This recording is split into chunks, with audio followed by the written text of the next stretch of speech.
100% चलता फिरता मुसलमान लगे। सहाबाए किराम रिज़वानुल्लाहि ताला अलैहिम अजमईन गैरों की हिदायत का जरिया कैसे बने? किताबें दी है क्या साहबा ने? लो भाई ये किताब पढ़ो और मुसलमान बन जाओ। साहबा कहते थे कूनू मिसलना, हमारी तरह बन जाओ। कूनू मिसलना, हमारी तरह बन जाओ। मुसलमान सबको अगर ये मोहम्मद रसूलुल्लाह सल्लल्लाहु अलैहि वसल्लम वाली मेहनत होगी तो किताबों का इस्लाम जिंदगियों में आएगा, और अगर मेहनत छूट जाएगी तो जिंदगियों का इस्लाम किताबों में आ जाएगा। गैर किताबें पढ़ी, अरे इस्लाम ऐसा है, अरे इस्लाम ऐसा है, अरे इस्लाम ऐसा है, किताब में पढ़ेंगे।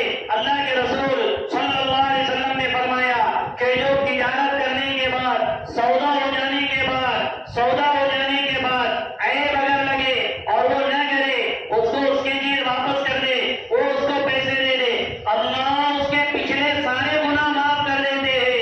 अब वो गैर किताब में पढ़ रहा है और जब मुसलमान की दुकान पर आ रहा है तो मुसलमान की दुकान पे लिखा हुआ रह रहा है दी गई चीज रिपीट नहीं की जाएगी। अरे गारंटी क्या है? कहिए दुकान से बाहर निकल जाओ, यही गारंटी है, वापस नहीं लेंगे। वो गैर किताब में पढ़ रहा है अल्लाह के रसूल की हदीस के सौदा वापस लेंगे तो लेने वाले के पिछले सारे गुनाह अल्लाह माफ कर देंगे। वो किताब में पढ़ रहा है और मुसलमान की दुकान में लिखा हुआ रह रहा है कि सौदा लिया हुआ वापस नहीं जाएगा, तो वो मुसलमान होगा।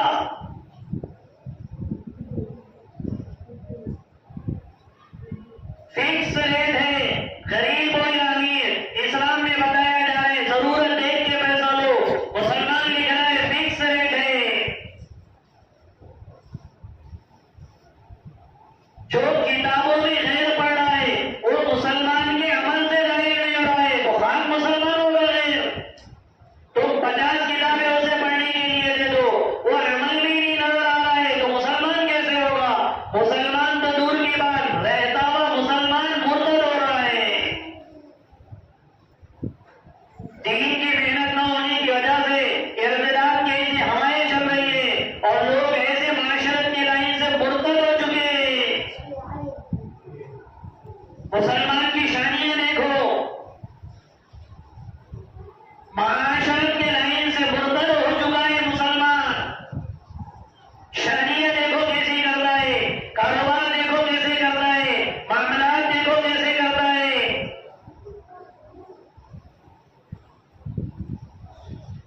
अब इबादत में है, इतना ही अल्लाह का शुक्र है, उसमें भी इबादत में देख लो कितने लोग 100% फजर की नमाज में रहते हैं। जितने लोग जुमा में रहते उतने लोग नमाज को रहते हैं। और हमें इलियास साहब रहमतुल्लाह अलैह कहते थे तुम ये कहते हो एक बेनमाजी की नहुसत 40 घरों तक पहुंची है।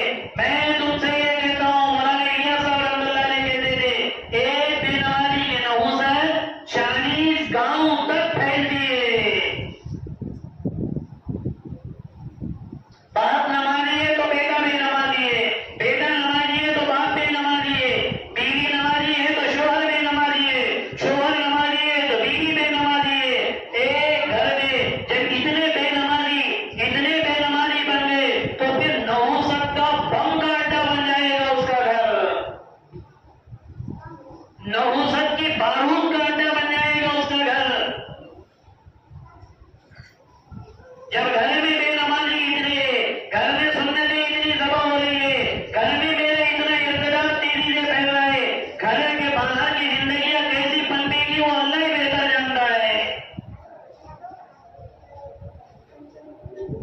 ये तो अल्लाह का शुक्र अदा करो कि उस खालिक और मालिक ने ऐसे फितने फसादात के दौर में अल्लाह ने इतनी अजीम मेहनत से हमको नवाजा है। इतनी आला मेहनत से अपना पैसा, अपनी जान,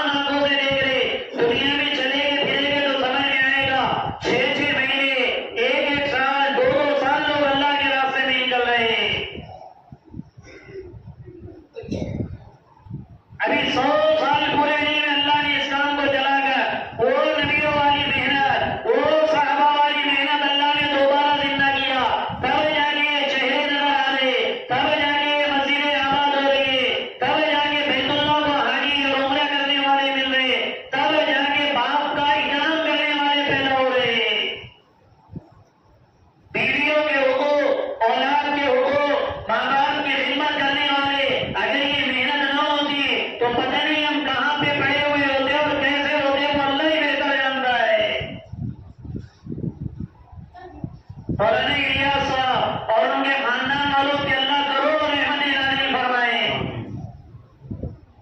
पूरी दुनिया दीवानों की तरह फैले, करने अव्वल की मिसालें मिल रही है, जैसे सहाबा ने कुर्बानियां दी दीन को कायम करने के लिए।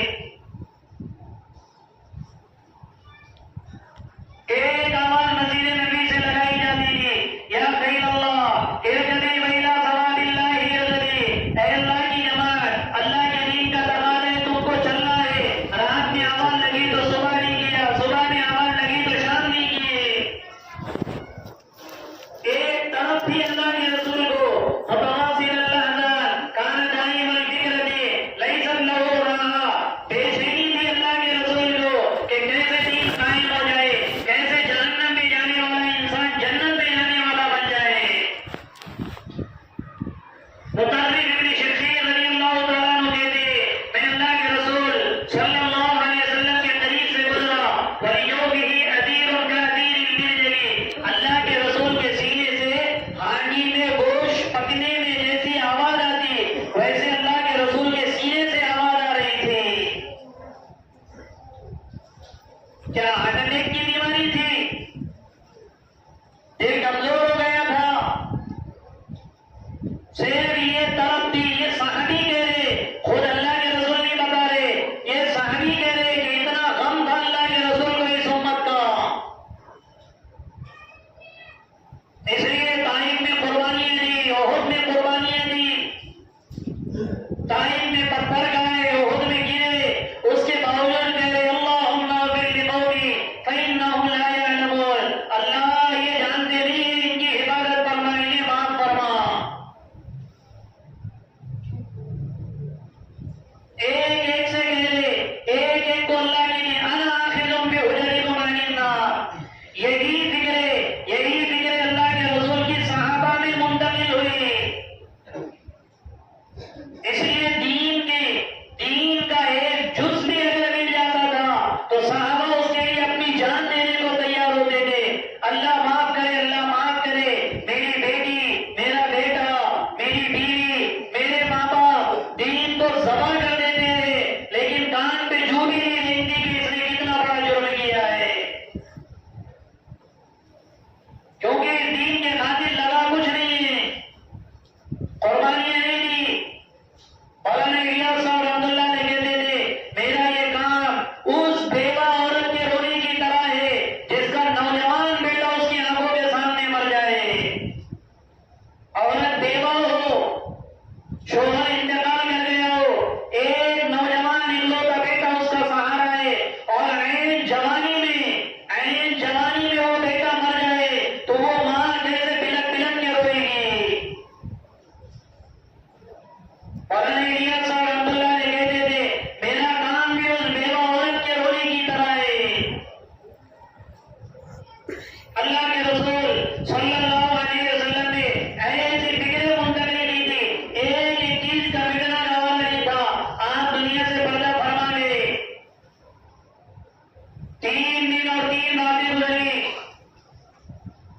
मदीनतुल मुनव्वरा के अतराफ से इर्तिदाद की खबरें सुनाई देने लगे, आने लगे, वो मुर्तद हो गए। कोई एक कबीले ने कहा, अरे अल्लाह के रसूल ही दुनिया में नहीं है तो फिर हम ईमान रखने भी क्या करेंगे, चलो नौज़ुबिल्लाह हम मुर्तद हो जाते।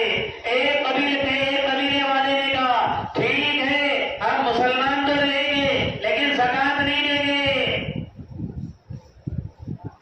एक कबीले वाले ने कहा, ठीक है हम ज़कात तो देंगे लेकिन ज़कात तुमको नहीं पहुंचाएंगे, हम हमारे तौर पर ज़कात अदा करेंगे। सैयदना अबू बकर सिद्दीक़ रज़ियल्लाहु तआला अन्हु ने ऐलान किया कि हमें अल्लाह की राह में निकलना है। अभी अल्लाह के रसूल में एक दिन भी नहीं गुजरा अल्लाह के रसूल को मिट्टी में जाने के बाद, दुनिया से पर्दा फरमा जाने के बाद, सारे सहाबाए किराम को ऐलान कर रहे। हज़रत उमर फारूक रज़ियल्लाहु अन्हु खिदमत में आए अबू बकर सिद्दीक़ रज़ियल्लाहु अन्हु के, क्योंकि अबू बकर सिद्दीक़ का जान माल सब कुछ लगा था इस दीन के लिए, इसलिए इस दीन का मिटना उनके लिए बेचैनी का सबब था। हमारे यहाँ छोकरा नमाज पढ़ रहा हाजत कितनी होती, हंसते हंसते बोलता, उसे हया नहीं आती बेवकूफ को। अरे मैं तुम्हारे घर में ये सुन्नतें जबा हो रहे, आओ मैं बहुत बड़ा मगर और न तुम बैठने की ना, तो मैं तो बहुत सारा थे बोले। घर में सुन्नतें जबा हो रही है और मुस्कुरा कर कहता है आदमी, क्योंकि दीन पे लगा कुछ नहीं है। ये अबू बकर सिद्दीक कपड़े तक इनके अल्लाह की राह के लिए लग गए थे। हिजरत करके जब मदीना मुनव्वरा जा रहे थे, पाप नाबीना है, बेटी लोग बेटी घर में है, अस्मा बिन्ते अबी बकर, और जब जा रहे तो अबू बकर सिद्दीक के अब्बा अबू कुहाफा अपनी बेटी से कहने लगे, अपनी पोतरी से, तेरा बाप गया है मदीना, क्या कोई लेकर गया है? एक डब्बे में पत्थर रखकर बेटी बजा कर गए। हाँ, जो कि नाबीना थे, अब्बा ने कुछ अशरफिया इसने रखकर गई है। यहाँ तो वामिला करेंगे, अबे वहां कुछ दियत नहीं उन्हें, कहा मालूम कहाँ गया, ऐसे थे ये जमात वाले, निकाल के उनको ले जाते थे।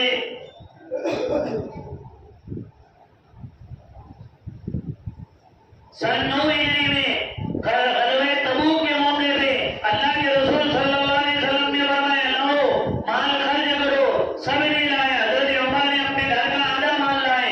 अबू बकर सिद्दीक रज़ियल्लाहु अन्हु से पूछा, कितना छोड़ कर आए? कहने लगे, अल्लाह और उसके रसूल को छोड़ कर आया हो, तरक्तुल्लाह व रसूला।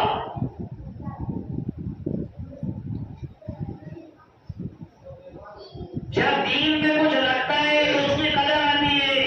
2 दिन का बच्चा अगर मर जाए तो 2 दिन के बच्चे के इतना रोना नहीं रोएंगे। जब जवान बेटा आंखों के सामने आ जाए तो आंखों के अंधेरे आ जाएंगे, क्योंकि बचपन से बड़ा किया है उसे। हज़रत उमर रज़ियल्लाहु अन्हु ने आकर नहीं दी, अबू बकर मदीना के बाहर या खलीफत रसूलिल्लाह, के देखो मदीना के बाहर आग की भट्टी बनी हुई है और अभी हालात ऐसे है, निकलना मुनासिब नहीं है, कैसे तुम कह रहे हो कि सब अल्लाह के रास्ते में निकल जाओ? अबू बकर सिद्दीक रज़ियल्लाहु ताला अन्हु ने ऐसे हज़रत उमर की दाढ़ी पकड़ी। हज़रत उमर की दाढ़ी यहाँ से थी, कल्ले पे गाल कहते हैं ना, ये गाल से ऐसे सीने पे गहरी थी,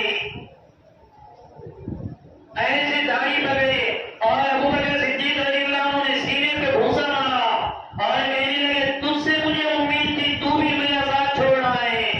कहने लगे, अजब्बारुन फिल जाहिलिय्यति व ख़व्वारुन फिल इस्लाम, ज़माने जाहिलियत में तो बड़ा दिलेर था, मुसलमान हो के बुज़दिल बन गया है। हैहाता मेरे निगाह से दूर हो जा, ऐसे जोर से धक्का मारा और मस्जिद नबी में मिंबर रसूल पे खड़े होके सारे सहाबा को जमा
अगर साहबा जो हो ये 10,000 11,000 12,000 ये जो कब्रे मदीना मुनव्वरा में और मक्का में जो लोग जाने वाले उनको पता है, उनको तो क्या पता, वो तो सिर्फ जाते आते।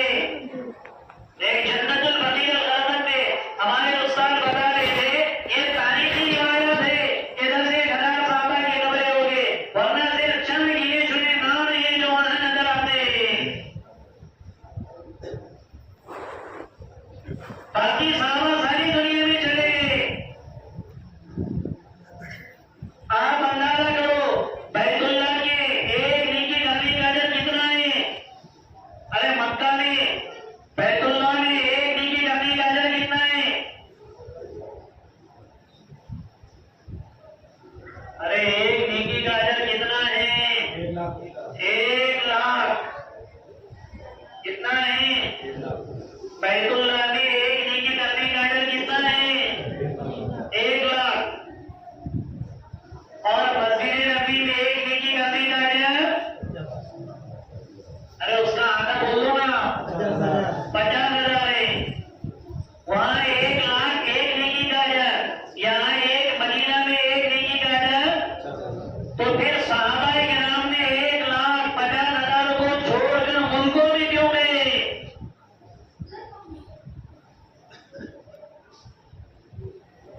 उनको नहीं मालूम था अरे बीवी को मेरी जन्नत बनाने की, मैं मेरी तिलावत कर रहा, मैं मेरी इबादत कर रहा, क्या ये पीछे पड़े और क्या दुनिया में बाल बच्चों को छोड़ के जाने का, और क्या दुनिया के अफसार करने का, और क्या दुनिया के किनारे में जाने का। क्या साहबा कुरान नहीं जानते थे? अरे साहबा हमसे ज्यादा कुरान के बड़े आलिम थे।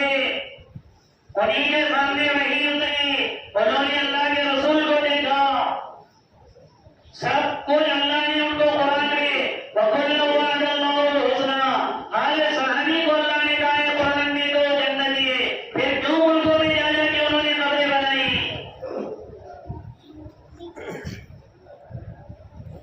अब्दुल्लाह इब्न रवाहा रज़ियल्लाहु अन्हु का वाक़या कितना मशहूर है, अब्दुल्लाह इब्न हुज़ाफा रज़ियल्लाहु अन्हु का वाक़या कितना मशहूर है।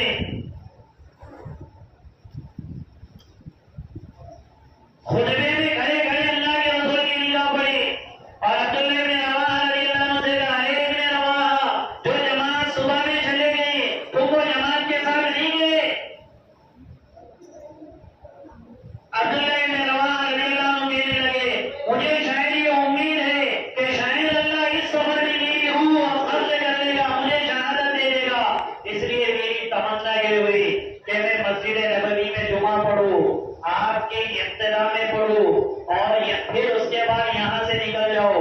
इसलिए मेरे को मानना यकीनी है, मैं जाने वाला भी हूँ अल्लाह के रास्ते में, लेकिन उसके बावजूद भी सिर्फ तमन्ना ये थी कि मैं आपके पीछे जुमा की नमाज अदा कर दूं। जुमा पढ़ने वाले कौन है? सहाबी है। पढ़ाने वाले कौन है? नबियों के सरदार है, सिर्फ नबी नहीं है, सारे नबियों के सरदार है। और एक नमाज का सवाब कितना है? 50,000 सवाब, क्योंकि मस्जिद नबी में पढ़ रहे ना। इन सब फजीलतों को सामने रखते हुए अल्लाह के रसूल सल्लल्लाहु अलैहि वसल्लम ने फरमाया, ऐ अब्दुल्लाह इब्न रवाहा, लौ अनफक़्त मा फ़ी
ये क़यामत तक आने वाले इंसानों को बताने के लिए, वरना तो हर सारी जन्नती है।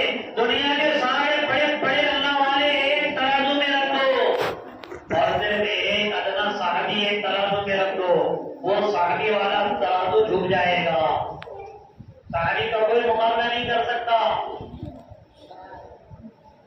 लेकिन हमको बताने के लिए कि देखो अल्लाह के दीन और दीन के तकाज़ों में देरी करना अल्लाह के गुस्से का मरहल है। और ये मत समझो कि सिर्फ यहीं से हवाले लगती, यहीं पे जमाते आते और लोग तशकील कर ले, अरे दुनिया में चले गए फिरेंगे तो फिर समझ में आएगा अल्लाह के दीन के तकाज़े पूरे करने वाले दुनिया में कितने ऐसे लोग हैं। कोई मांग कर रखने वाला, कोई गुर्बत का रखने वाला, झोपड़ी में जिंदगी गुजारने वाला, एयर कंडीशनों में रहने वाला, उर्दू का रखने वाला, मुलाजमतें करने वाला, बड़ी बड़ी जॉब और बड़ी बड़ी नौकरियां करने वाला, लोग दुनिया में ऐसे बंद लगा रहे जैसे अल्लाह के दीन के तकाज़े अल्लाह ने उनके जिम्मे में रखे हुए।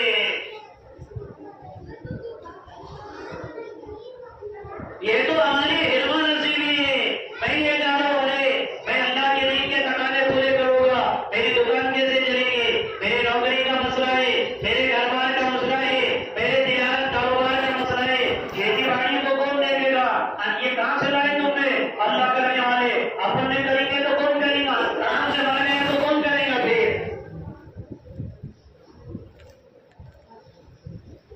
एक इसको अगर दिमाग का अल्लाह ढीला कर दे तो क्या करेगा।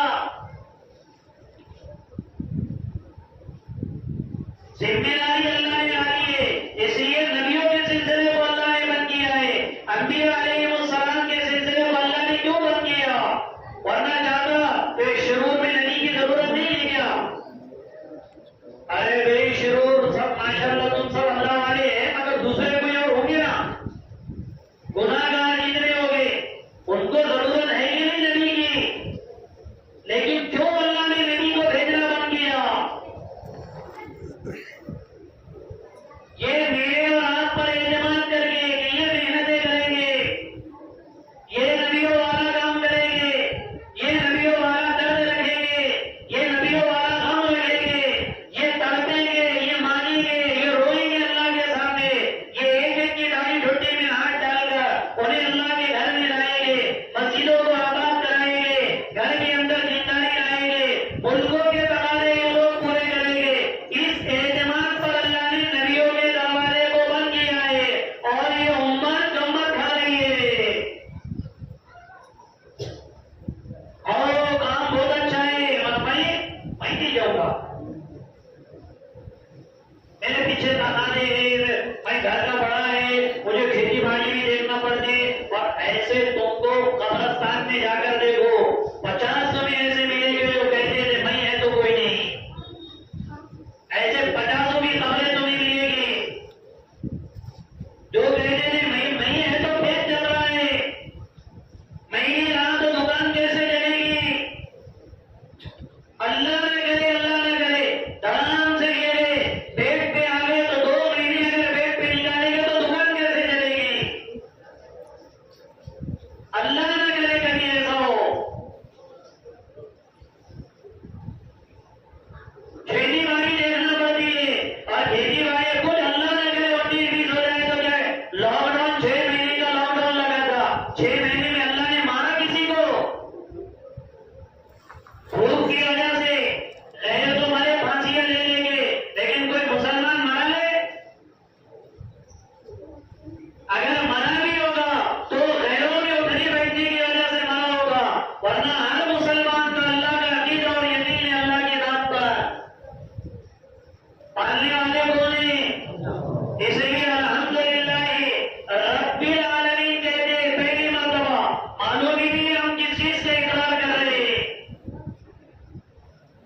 पालने वाला अल्लाह है, मां के पेट में जिसने पाला, बचपन में जिसने पाला, जवानी में जिस अल्लाह ने पाला, बुढ़ापे में अल्लाह ही पाल रहा है। तो फिर हम 4 महीने 6 महीने 1 साल अल्लाह के राह से भी निकलेंगे तो अल्लाह भूखा रखेगा। जितना मुल्कों में चलेंगे फिरेंगे, कारगुजारियां नहीं,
भूखा मार रहा है अल्लाह इन लोगों को।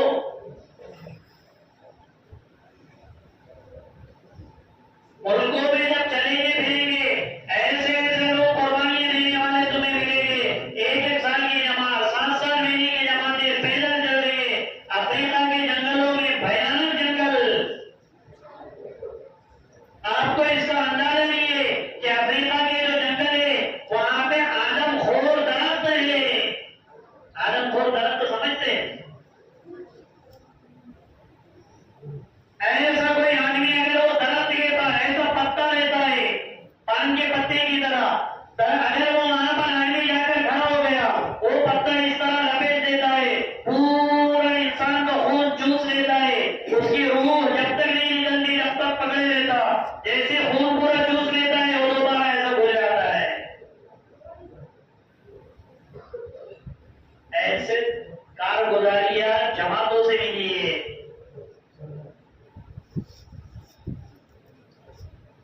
अपने यहाँ कभी ऐसा हो तो अब कुछ तो भी है क्या ही नहीं, अब हम बताएंगे तो भी हो लगन ना 50,000 देता भाई और इलाज करके रखने का अपने, वहां पे भी दाना वाला आ रहा, यहाँ पे भी दाना वाला आ रहा, सारे चोर झूठे।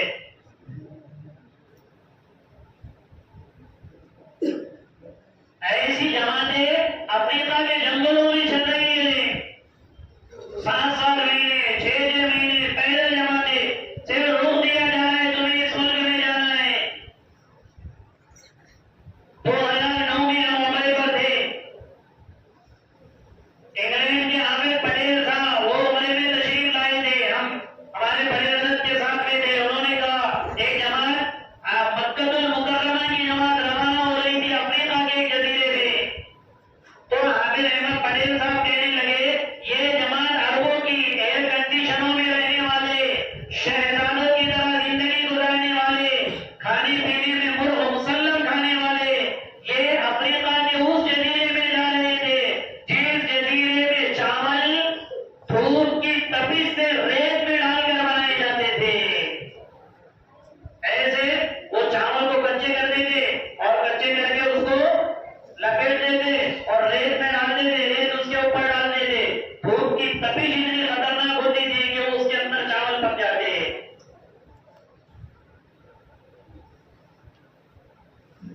यहाँ तो मस्जिदों में जमात है, अगर बाथरूम में भी क्या आगे साहब जमात लेके आ गए तुमने, यहाँ बाथरूम इतना डेंजर है भाई, तो खड़ा भी नहीं हो रहा मुझे तो 2 बार गया हुआ नहीं, तुमने ऐसी कैसी जमात को यहाँ लाके डाली। अरे वहां तो पंखा ही नहीं है। हमारी जमातों की ये रिक्वायरमेंट होती है, जबकि बाहर अरब इस सतह पर आ चुके हैं कि वो ऐसी जगहों पर जाकर मेहनतें कर रहे हैं। इर्तिदाद मुल्कों में फैला हुआ है। अरे मुल्कों तो दूर की बात है, हम अपने घरों में झांक कर देंगे, अपने महल्ले बस्ती में झांक कर देंगे, अपने अतराफ में देखो इर्तिदाद की हमारी शक्लें कैसी हो गई है। हम मस्त है अपनी खेती बाड़ी में, अपनी दुकान में, अपने कारोबार में, अपनी मुलाजमतों में। भोपाल का भी इज्तिमा हुआ, वहां पे कारगुजारियां आई मुल्कों की, ऑस्ट्रेलिया के जजीरों की कारगुजारियां आई, क्योंकि मलेशिया ने 100 मुल्कों का जोड़ था। हजरत जी वहां पर तशरीफ ले गए थे जब लॉकडाउन में के बाद से निजामुद्दीन को पाबंदियां आई थी, उस मौके पर पूरी दुनिया का मशवरा मलेशिया में हुआ। 8-10 दिन का मशवरा, वहां पे कारगुजारी आई पूरी दुनिया के। ऑस्ट्रेलिया के जजीरे की कारगुजारी है, मुसलमान जजीरा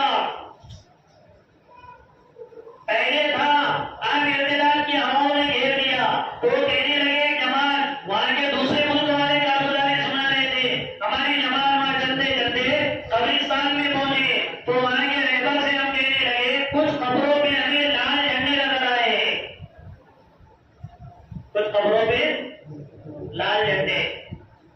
तो हम जो जमात के साथियों ने कहा अरे भाई ये कब्रों पे झंडे क्यों नजर आ रहे, कुछ पे नजर आ रहे, कुछ पे नहीं आ रहे, तो साथी वहां के कहने लगे ये अलामत है उन कब्रों की कि इनमें रहने वाले, इनमें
खाना पकाकर इसको मौत तक दी, पानी पिलाया इसको मौत तक, इसके बच्चे की तरबियत की मौत तक, और ए अल्लाह इसने तो मेरे दीन की फिक्र नहीं की।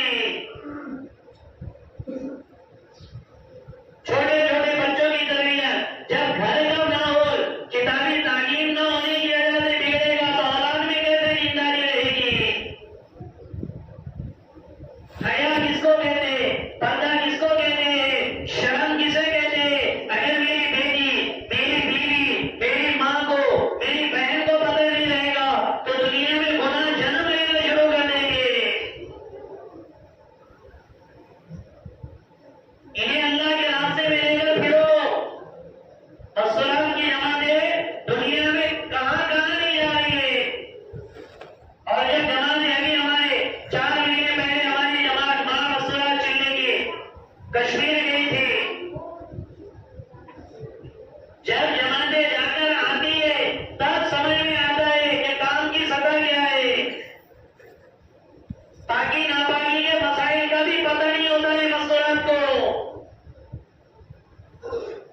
नमाज सारी जिंदगी 60 साल की बुढ़िया, यहाँ तो बूढ़े होते ही होते, बुढ़िया भी जवान बन जाती है। बूढ़े 60 साल के, उसे पता ही नहीं रहता मेरे बदन का कौन सा हिस्सा भूलेगा तो मेरी नमाज फासिद हो जाएगी।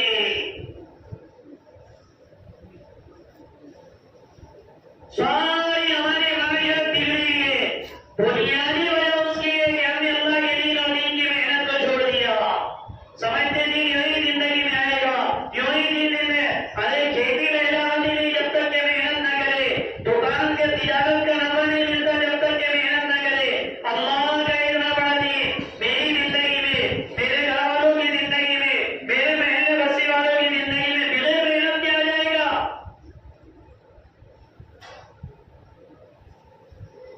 कुर्बानियों की सदा लगती है।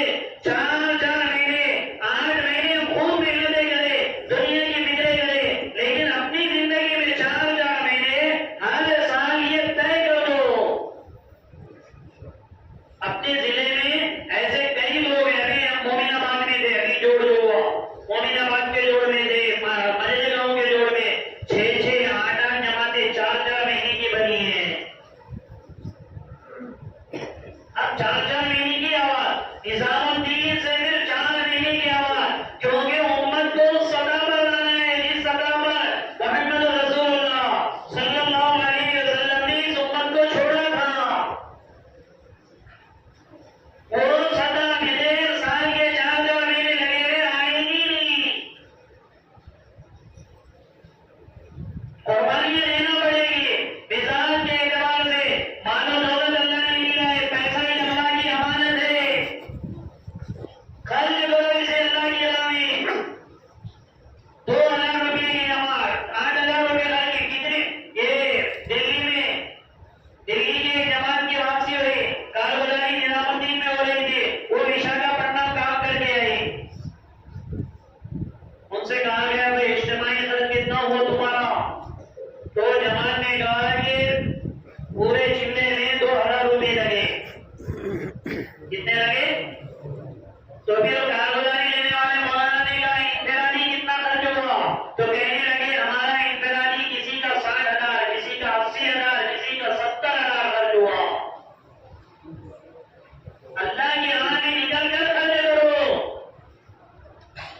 अल्लाह की दामन बरकत तुम्हें फरमाते हैं, 2 पैसा अल्लाह मरने से पहले तुम्हें वापस देगा। कितने पैसे। एक वो जो तुम्हारा हज को पैसा लगा है।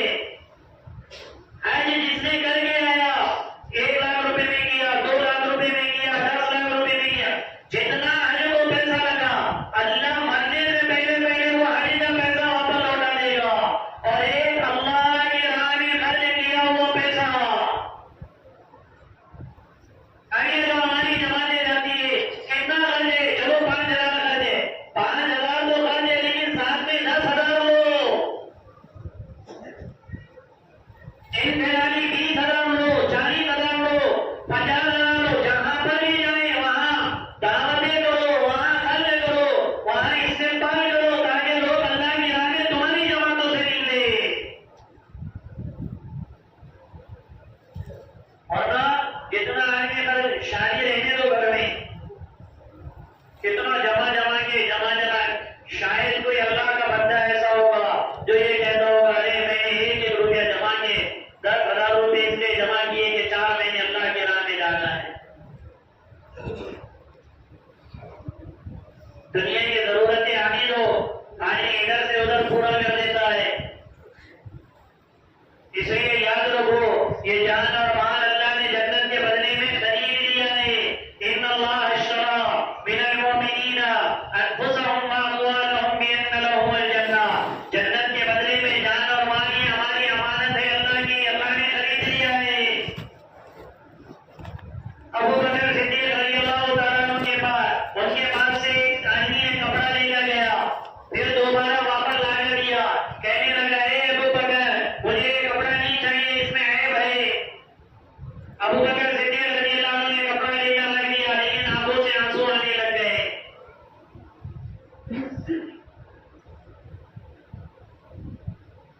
वापस करने वाले आदमी ने कहा अरे अबू बकर अगर तुम्हें बुरा लग रहा है मैंने तुम्हारे इस पास से लिया वो सौदा वापस कर लो, दे दो वापस, नहीं मैं इस्तेमाल कर लूंगा, ये पैसे ले लो। अबू बकर सिद्दीक रज़ियल्लाहु अन्हु कहने लगे मैं इसलिए नहीं रो रहा हूँ कि तूने मुझे वापस लेकर दिया, बल्कि मैं इसलिए रो रहा हूँ कि मुझे क़यामत का मंजर याद आ गया और अल्लाह का कुरान याद आ गया। अल्लाह कुरान में कह रहे तुम्हारी जान और माल मैंने खरीद लिया है जन्नत के बदले में। जब क़यामत का मैदान होगा और अल्लाह अगर अबू बकर से ये कह दे अरे तुम्हारी जान और माल में तो ऐब है, तुमने अल्लाह की राह में क्या लगाया, तुमने अल्लाह की राह में क्या लुटाया, तुम्हारी जान माल में ऐब है, तुम्हारी जान माल तुम्हें वापस मेरी जन्नत मुझे वापस दे दो, अबू बकर क्या जवाब देगा अल्लाह को? ये कौन आदमी दे रहा है जो इस उम्मत में नबियों के बाद सबसे अफजल है, सब कुछ जान माल अल्लाह के राह में लुटाया है। वो अबू बकर कह रहे कल अल्लाह अगर जन्नत वापस ले लिया जान माल मेरे ऐब की वजह से ले ले तो मैं अल्लाह को क्या जवाब दूंगा? आज तो हमारा पैसा, हमारा वक्त, हमारा माल, हमारी जान देखो हमेशा में खर्च हो रही है। इसलिए भाइयों फिक्र इसकी करो कि ये दिए हुआ वक्त अभी रमजान की आ रही है, रमजान की आमद है, अल्लाह की राह में फिरेंगे, अल्लाह के रास्ते में निकलेंगे, एक एक नेकी का अजर अपने मकाम पे रहने में जितना है अल्लाह की राह में उससे कई गुना है। फिर रमजान की बरकत है, फिर रमजान की सराहत है, ये लूटने का महीना है अल्लाह की नेकियों को, और यहाँ रहकर आई नेकियां नहीं लूट सकता। यहाँ पे वही होगा करते हुए आएंगे फजर को, करते हुए आएंगे ज़ोहर को, करते हुए आएंगे असर को, और फिर इफ्तार के टाइम में दाढ़ी काटा करते हुए आएंगे, फिर उसके बाद बीड़े मारेंगे चले जाएंगे। क्या यार तरावी का टाइम हो रखते, क्या यार अमरीकन क्या हुआ ऐसा, और उधर भी आ गए कहते नमाज का, आ गए नमाज को लई लंबा साइडा करे यार इमाम साहब ने हमारे को लई फिर लंबा साइडा करे यार। जैसे तरावी हो गई, तरावी के बाहर आ गए, आने के बाद और दूसरे तज़किरे क्या हुआ, वहां क्या हुआ, उन्होंने क्या किया, गवर्नमेंट का क्या हुआ, इसका क्या हुआ, पूरी खबरें लेके बाद में और तहरी तक चलेंगे, खाना खाएंगे, करते हुए आएंगे शहर में, फिर सो जाएंगे। पता नहीं ये शाबान में जो लिस्ट दी गई उन मुर्दों में मेरा आपका नाम ना आया हो, क्या मुंह बताएंगे हम अल्लाह को? इसलिए कोशिश इसकी करे, फिक्र इसकी करे, यहाँ की कोशिश करे, अल्लाह की राह में निकलना है। शैतान पीठ टपटपाता है, अरे निकलना तो है मगर अभी नहीं निकलना है। तुम कोड़े मुक्ति नाम नहीं कर सकते पड़ी लो, तुम कोड़े अमीर साहब नहीं कर सकते लो, निकलने का तो है, क्योंकि उसका शैतान बहुत होशियार रहता, हर एक का शैतान उसके हिसाब से है ना, हर एक का शैतान आलिम रहता, होशियार आदमी का शैतान हेड़ा बागड़ा नहीं रहता, वो भी बहुत होशियार रहता, वो तेरी पॉइंट का चेंज करता है। नहीं इतनी ज्यादा मेहनत